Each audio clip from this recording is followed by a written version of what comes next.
Hello everyone, welcome to Cse Jnu. I am Arka and I am joined by my teammates Tasbiha, Mahirul and Disha. Today we will walk through how to configure an HTTP server using Internet Information Service or IIS. Before installation, we should know some basics about it. It is a software set, or you can say a web server developed by Microsoft that allows you to serve your website locally over the internet. If you are familiar with XAMPP server, then you can relate this. It is like XAMPP that hosts your website locally and you can use this as a tool for developing. If you are not, then nothing to worry. I will show you step by step how to install and use it. First, go to your Windows PowerShell and copy your IP address. Then go to your browser and search with your IP address. You will see a page like this. And also search with your localhost and see a page can reach this page.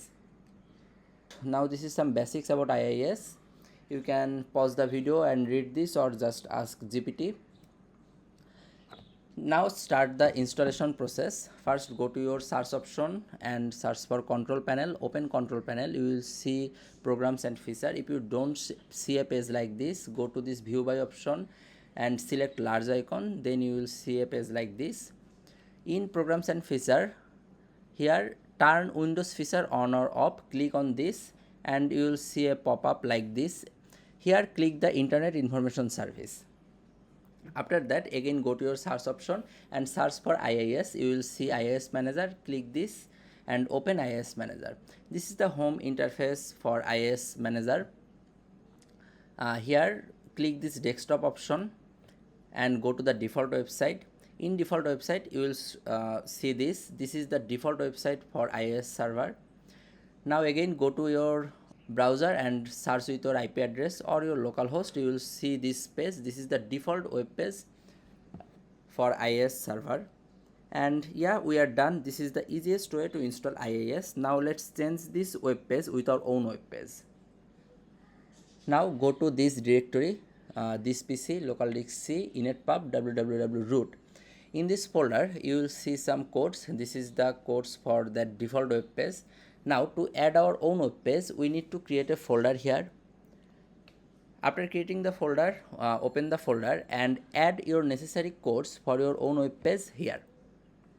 Then again go to the IIS Manager and click the add website option.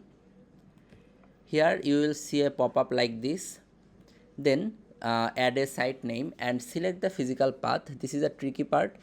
This is the physical path of the folder we have just created. In this 3-dot option you can easily find the path, then click OK. Now we have our home website along with our default website. To start our home website, we need to stop the default website. To stop it, just click the default website and then click stop. Then select our home website and click start to start our new website. Then select the default document and double click to open it. After that, we need to add our home page or our main web page to this document. To add this, click the add option and write down the home page name or HTML file name that contains all the CSS files and other attachment. Write down the file name and click OK. Now go to the browser and search for your IP address or localhost. You will see your own web page to the IIS server. Thank you guys. If you have any further question, just ask in the comment box.